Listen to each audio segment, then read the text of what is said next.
So we're just going to spend some time at the start talking about some of the various terms that we use, and then we're going to move on to understanding how neurodiversity is positioned within the disability studies literature, but also drawing on examples from our own research. So both James and I have led a number of projects looking at disability in the workplace and neurodiversity in the workplace. And I'll let James say a couple of words.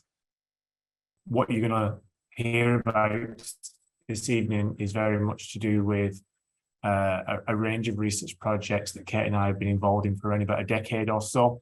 Not working precisely with healthcare unions, but we have worked with rail unions who are largely a white collar, quite specialised small union, not too dissimilar to your own. And it is a practice that we've also spoke to a range of unions about as well, including education unions as well, such as the NES, UWT. So I'll hand you back to Kate to open the first slide. So we're just going to start off by sort of setting out some of the key terms that we use in the presentation. But before we do that, we just want to recognise that not everybody who is neurodiverse or neurodivergent might use these terms. These are the terms that participants in our research have told us that they prefer to use. If you prefer to use other terms, then of course we go with the terms that you prefer to use. And we will move on to the social model of disability on the next slide, which James will take you over. But broadly, we don't use person first language. So we would say disabled person or neurodivergent person or autistic person, for example. So some of the key terms that you'll hear used in this space quite a bit. The first one is neurodiversity. And this is an activist mode of thinking about conditions like autism or ADHD, to think of conditions as part of the normal variety of human cognitive differences. So this term recognises that neurodivergent people, so for example, somebody with dyslexia or an autistic person, may encounter a range of difficulties in the workplace, but that they also bring unique strengths to the workplace. And we can maybe consider what some of those might be later. But the term neurodiversity is an umbrella term. It generally covers conditions such as autism, ADHD, dyslexia, dyscalculia, dyspraxia. Some include conditions like Tourette's under the banner of neurodiversity as well. So it's very much a way of moving away from a kind of medicalized model of these conditions towards thinking about how they are a form of natural human diversity. And then within that, we have a term called neurodivergence, which you may be familiar with. And this is a term that we hear time and time again, that research participants prefer the term neurodivergent. So one might say that a person who is dyslexic is neurodivergent, for example. In other words, they have a cognitive profile that is different from that of a neurotypical person. But again, we hear these terms change quite regularly. People's preferences change over these terms. So you may have different ways of identifying yourself. And then, as I said, we have the term neurotypical. And this is generally a term that's used to describe people who do not have one of the conditions above: autism, ADHD, etc. James is going to, I think, talk about this a bit more, but we, in our own research, focus on people who self-identify as neurodiverse or neurodivergent. We don't require people to have a diagnosis in order to identify with these terms. And I'll talk a little bit more when I talk about neurodiversity and gender as to why one of the reasons we don't rely on diagnosis. So all of this means that we draw on the social model of disability, and James is going to go into that in some depth. But we would argue that neurodivergent people are disabled by neurotypical working environments. So, for example, it's not being autistic that disables people, it is working in a neurotypical working environment that disables an autistic person. And we'll think about that when we come to the two case studies that we have for you in a few slides. So I think at that point, I will pass over to James. Thanks, Kate. I probably should just say that at the end of this seminar workshop, we will send you a copy of the slides, and this reference at the bottom, GMB 2018, is one of the references. So if you want to follow up any of the things that we talk about, plus a few other things as well, then you'll have access to them at some point after this evening. So as Kate mentioned, and as you saw on the previous slide, the term social model of disability is used, and as Kate has already said, We draw on the social model of disability in terms of how we frame our research, how we do our research, how we disseminate the information and advice that comes from our research. But it's also important to note that social model of disability is also adopted by the UK's trade union movement. The Trade Union Congress, for example, is committed to the social model, and as you can imagine, unions are very much about changing the workplace, changing the environment in which people work. Obviously, that can cover a wide range of things, but for this evening and one night only, in one sense, we're talking about here is how do we change neurotypical workplaces, or workplaces largely designed for neurotypical people, as Kate has kind of mentioned already. It's probably also important to note that a piece of equality legislation that some or most of you have probably heard of, the Equality Act 2010, that is based around the social model of disability as well. It isn't named, as far as I'm aware, explicitly, but the idea that the Equality Act is about changing environments, cultures, etc., and things like that, and neurodivergence falls within that as well. So the social model of disability is about the quote unquote disabling effects of the workplace, then rather than focusing on what Kate has referred to as the condition, which could be dyslexia, for example, or some people use the term impairment, but again, it's a term that people don't necessarily believe it is a useful term, but that's a term that can actually be used in such situations, and it often is a term that's used in the context of the social model of disability. So disabling is not the condition. Disabling in what we're talking about here is about how the environment makes things difficult, often to the point where people have to seek kind of advice and often, maybe find work far more difficult and tiring and exhausted and more difficult than it would be in any kind of or different context as well. So the social model of disability is about making changes to the work environment. It's not, as we mentioned already, it's not about changing the individual. So the social model of disability is focused on what are commonly referred to as barriers to employment in this sense, barriers to participation, barriers to inclusion, and another term that's generally used, this notion of facilitators. That's effectively the opposite in a way of barriers.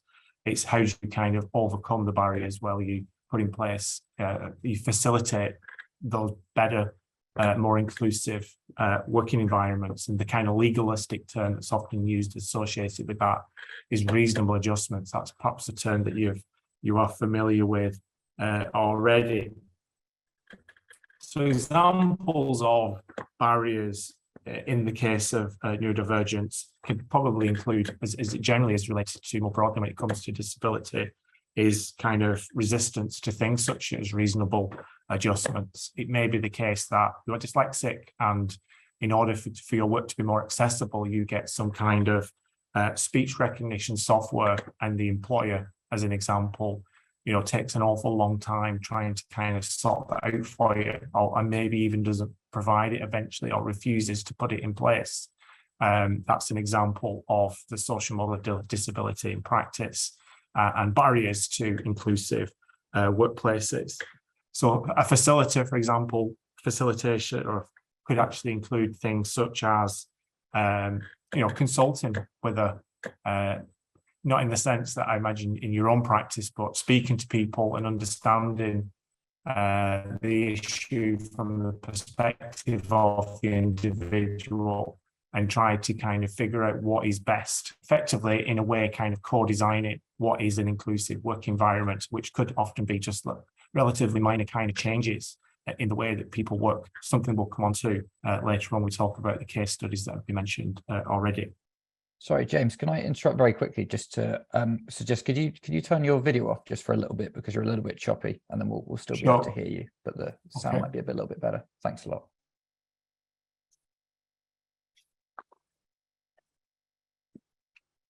So as you know, the seminar is broadly defined between supporting managers who support neurodivergent employees and what neurodivergent employees can do mostly in conjunction with their manager, or perhaps in some cases with their rep, to get that kind of wider, extra, different support at work.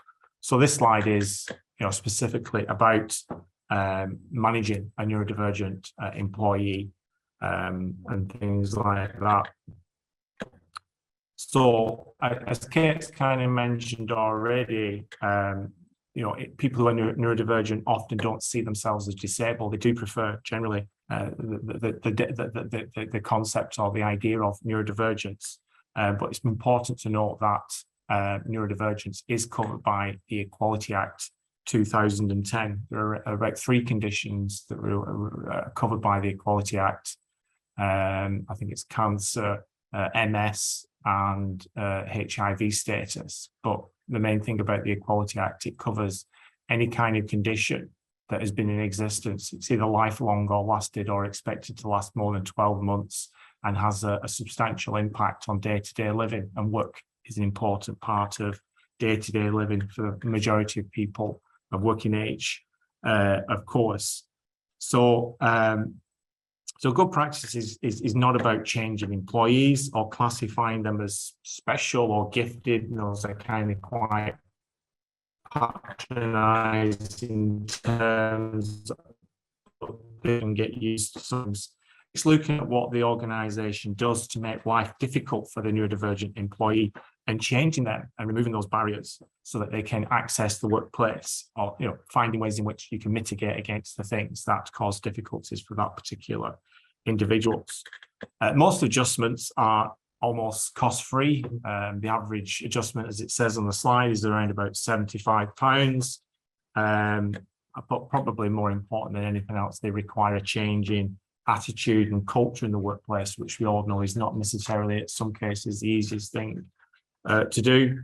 In some instances, support may also be from a range of other parts of the organisation. It could be the case that you draw upon the expertise input from a HR or an occupational health professional, a union rep, a civil society organisation. I noticed 1 or 2 people have mentioned that in the chat already, that they come from an external organisation. Some deal with dyslexia or autism. They can often be used as a form of expertise in related to supporting an individual in the workplace. So just some other key points for now. Neurodiversity, neurodivergence remain quite rare in terms of policies, HR policies in organisations. Where there is training for managers, it often is quite rare or minimal. It's rarely followed up with something more advanced. Line managers are generally seen to be the best to kind of support an individual, but it's often the case if you are a line manager yourself, you'll be aware that line managers get very, very, very busy, and it might be a difficult thing. So line managers require some kind of recognition that this is part of their role and some kind of concession made. And it also requires, to a certain extent, some skills that line managers might have to invest some time in developing, emotional labour skills. That's something we've wrote a paper about in the last few years. And again, you'll find a link to that at the end of these slides when you receive them. So just kind of moving on now to where you may get support for a neurodivergent individual. You may be neurodivergent yourself. It might be helpful, to a certain extent, to look at the question that's at the bottom of this slide. And if you've got any kind of examples, then please share them with us at this moment in time. Which of these things can you access in your organization? So some organizations have a neurodiversity staff network. Many organizations have disability networks or other kind of networks reflecting other kind of protected characteristics. I am aware that there's an NHS Business Services Authority. They have a neurodiversity staff network. I'm not aware how active or effective it may actually be. So if anybody's got any experience of that, please share that with us. We're aware this is a relatively new issue for HCSA, although neurodivergence is by no means a new issue in itself. But the unions that I've kind of mentioned to you already so far, TSSA and the NAS UWT, to name but a few, they have trained quite a wide range of reps to work in this area. It's often equality reps that get to kind of do this kind of training. you could access a neurodiversity ally. It could be someone who is neurodivergent in the workplace, or or it could just be somebody who has a close friend or a relative who's neurodivergent. It could be neurodivergent themselves, or they may have actually worked in other areas of healthcare or social work, and they've dealt with people who are neurodivergent, and they are, a font of knowledge and support more than anything else. And also some specialist kind of civil society organizations, just a couple of examples here, the BDA and the NAS, and they can be quite useful. I think one thing that is probably important to note about such organizations that they generally take quite an individualistic approach to these kind of issues, which is fine in one sense, but it is a little bit incompatible with trade unionism, for example, which is more about collectivism. And also as well, of course, a trained HR and EDI, equality, diversity, I should say, inclusion professional or manager. Okay, so I think that takes me to the next slide, where I'm going to hand you over to Kate, and hopefully my sound quality is keeping up, even though my picture quality isn't. Kate? Okay, thank you very much. So one thing I think is important, that we recognise that people may feel quite reluctant to disclose neurodiversity at work. James mentioned right at the start that we spent some time talking to a range of trade unions, including trade unions representing health workers and clinicians. And one of the sort of key themes that came across from those discussions was the reluctance to disclose because of how others may view neurodiversity in the workplace. So we are sensitive to that. I can see that we have a contribution in the chat of a colleague who has put their Twitter account in and is doing some work around this area, particularly within psychiatry. So have a look at that. I shall give you a follow later. So what I want to spend just a few minutes talking about is the intersection between gender and neurodivergence. And it's actually an area that's very poorly understood, particularly in the context of the workplace. So women and gender non-conforming people are very rarely represented in the literature on neurodiversity in the workplace, particularly when it comes to autism. And in part, that is down to sort of stereotypes of autism, which are associated with various forms of masculinity. And you may be aware of Simon Baron-Cohen's work in this area called the extreme male brain. This has, I believe, done quite a bit of damage in terms of the representation of neurodivergent women who may not present in the same ways as men, but we also know that neurodivergent women mask. And a friend of mine who's an educational psychologist described it as a shaken up Coca-Cola bottle that people mask all day, and then when they get home, they explode from the tension that's built up. But actually, we know very little about the experiences of neurodivergent women in the workplace and of trans non-binary people in the workplace. What we do know is that many women are diagnosed later in life. And I said a couple of slides ago about that we focus on self-identification. We accept people's self-identification as neurodivergent, in part because of this, because it's very difficult to access a diagnosis. It can be very costly. And what we see for many women is that after their child has been diagnosed, they recognize some of the experiences their child has, and they access a diagnosis themselves, or they work on a kind of working diagnosis of autism, for example, without being able to access the services for a diagnosis. Now, this doesn't mean that somebody cannot access adjustments in the workplace, but what we see across our research is that many employers will require a diagnosis before they put in place workplace adjustments. That's not a legal requirement, but it is one that many organizations choose to rely upon.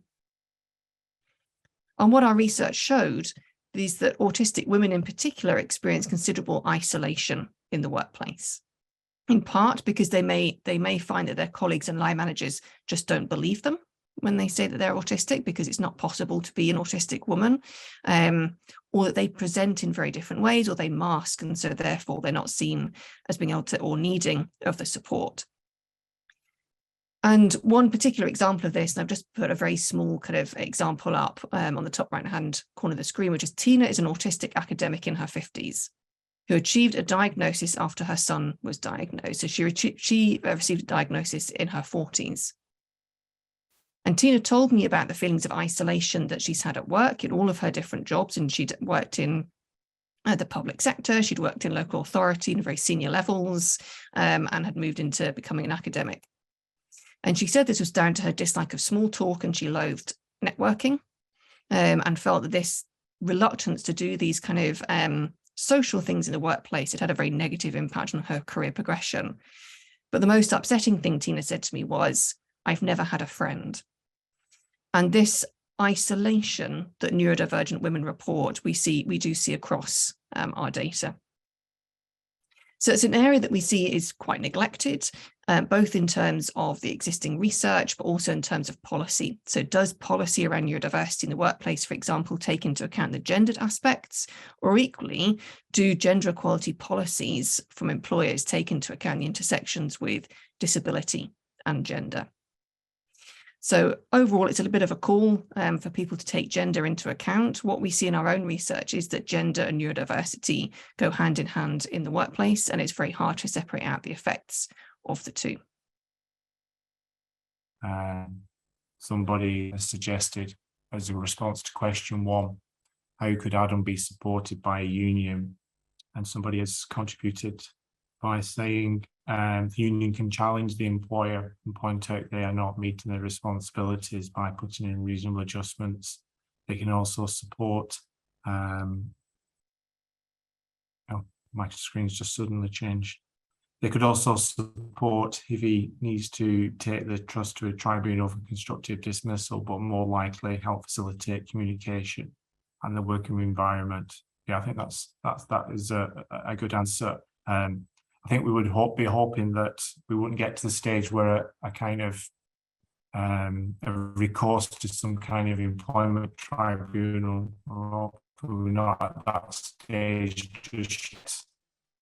I think anything that unions work really hard to do is to try and build things back up as constructively, as positively as possible. And it may just be the case that the union has that little bit of information and advice, expertise that maybe the manager or even the organization is lacking. It's kind of strange to think that very large organizations such as, NHS Trust, they may have extensive HR departments, but they can actually be not as extensive in terms of their expertise in these kind of areas. Thankfully, those things are kind of improving.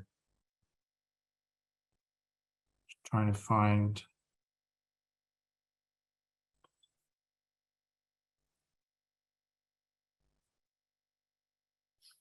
Somebody else has said that the union could help check the sickness policy regarding illness as a result from work. It could possibly even be entered into the accident log. So X occurred and caused Adam to be sick. Check policies regarding stress at work and what mitigation should be put in place.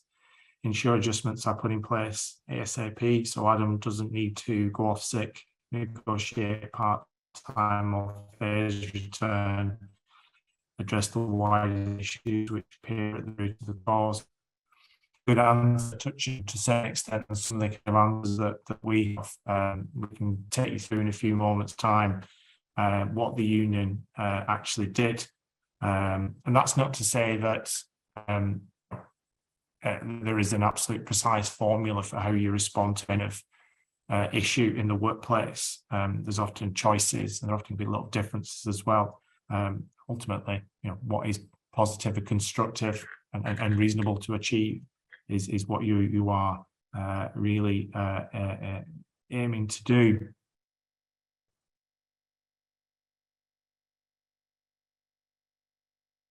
I think somebody's made a comment, but I think it's associated more with question 3. It's outrageous that HR and management did not implement the adjustments, and the thing to do is to go straight to the union.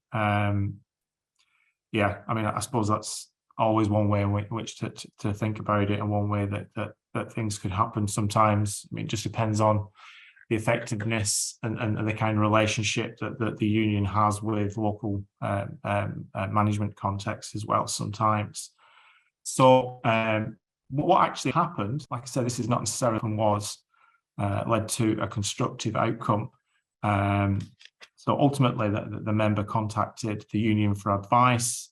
the national officer or the NO contacted the clinical manager to arrange a meeting, and there was a kind of risk assessment performed on that particular situation.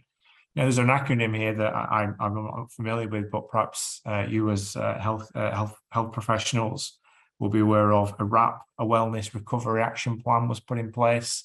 I presume that probably means more to you, but I mean, I can understand broadly what it means, and request a more up-to-date occupational health assessment. So I think that's really about what are we actually dealing with here? Not so much that actually has, but what has been the impacts around. Suddenly, this is really about evaluating how this person has been affected by not putting in the adjustments over a period of time. So James mentioned the support that was provided there in terms of and arranging a risk assessment with the clinical manager and a wellness recovery action plan, which some people here may know better as a WRAP assessment, and a more up-to-date occupational health assessment. And the results in the end were a phased return to work, extra breaks, mentor support, supporting professional activities, SPA, to be done from home to minimize commuting, and an interim period where no complex or new cases were transferred to this particular member, which was reviewable after a reasonable period of 3 to 6 months. So I think a really positive outcome there, where some of the steps that participants have mentioned on the Padlet so really came to fruition. So this is a case study that comes from a research study, and we picked, our research study was with academics, so we picked the person that was closest to having the experiences that you might have, which is an epidemiologist who previously worked in animal health. So Emma is a postdoctoral researcher in epidemiology, but has previously worked in animal health, which meant she was rarely working with other people. But she had to move into her current role as she had long-term conditions which made field work impossible. You are Emma's mentor, and she's come to speak to you as she's had a serious falling out with her current line manager, who believes she is not being honest with him, and he's also frustrated that the project is not running to time. Emma is very distressed as she tells you that she has repeatedly had arguments or disagreements with different line managers, and she does not know how to proceed. You ask Emma why she thinks that this problem has followed her from her jobs in industry to her current job in epidemiology. Emma tells you that she's a very straightforward person who tells it like it is.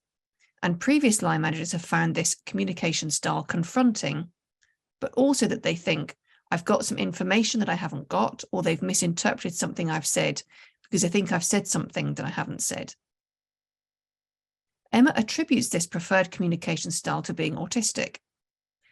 Emma spoke to her head of school about her current line manager, who agreed that there should be neurodiversity training made available, but that many of the managers would be resistant to undertaking training, in part because of the high workloads they experience. Emma shares with you that she's had to move to part-time working as she cannot cope with the stress of working in an open plan office, nor with the administrative tasks that she struggles to understand, for example, claiming expenses. Emma also does not understand the line management structure within her employer, nor who she should speak to for reasonable adjustments. She notes that she would really benefit from some admin support and perhaps her own office, and then she would be able to work full-time. Emma is very worried about her future career, as she feels line managers do not want to work with her as they do not understand her communication style. So this is an anonymized, obviously that's a pseudonym, Emma is not the person's real name, from a study that I led last year on neurodiversity in laboratories, in research laboratories. So the first question was, what measures could be put in place for Emma? And we've got a lot of suggestions coming in, which is great. I'm sure Emma wishes that she was being supported by quite a lot of people in the workshop tonight, because you've got some great ideas. So we've got the suggestion of having her own office or even just sharing with one other person. So in other words, moving out of that open plan office space. And then if that's not possible, so we've got talk of noise cancelling headphones.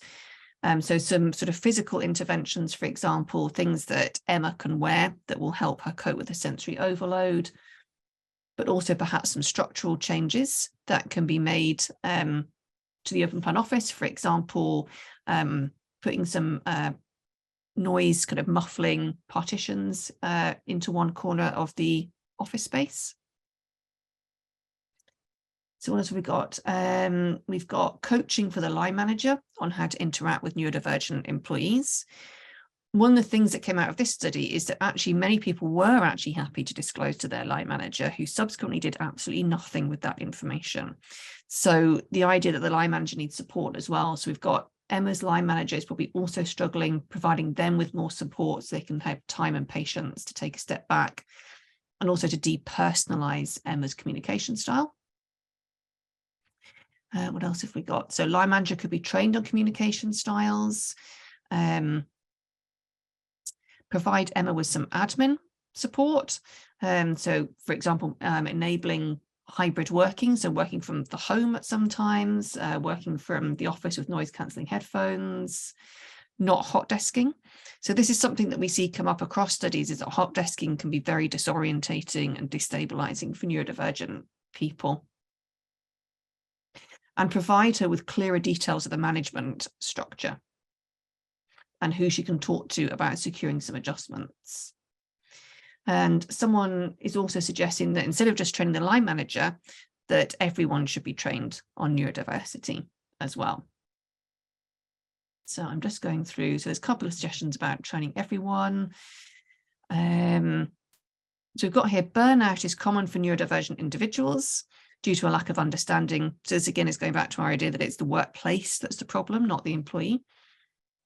General staff training should be introduced for all, with a clear plan agreed between the individual, the mentor, and the line manager. So that's the role of the mentor coming back in again there.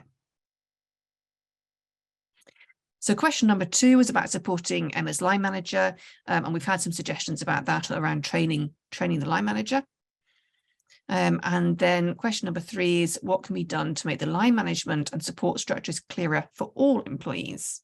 So we've got suggestions about having staff notice boards, which signal who the staff disability officer is, for example, make it very visible, publish the line management structure, to give that as part of induction. I think what would be important, I would add to that, is if people miss induction or things have changed since they did induction, and I don't know about anybody else, but I can't remember most of what was said at my induction. I think induction is a lot of information, is to regularly share that as well. So yeah, I think that's the kind of substance. So we've got another comment here. Having worked in a managerial position, it is very difficult to cope with direct communication when you are also under huge pressure.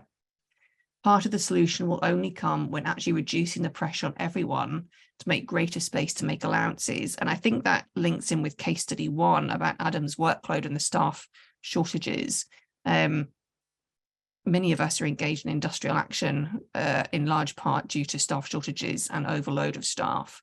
So yes, it does require some systemic change at the employer level to look at the work they're expecting of people, to look at performance targets, but also to look at the support that is around for people who are having to line manage others to meet those performance targets.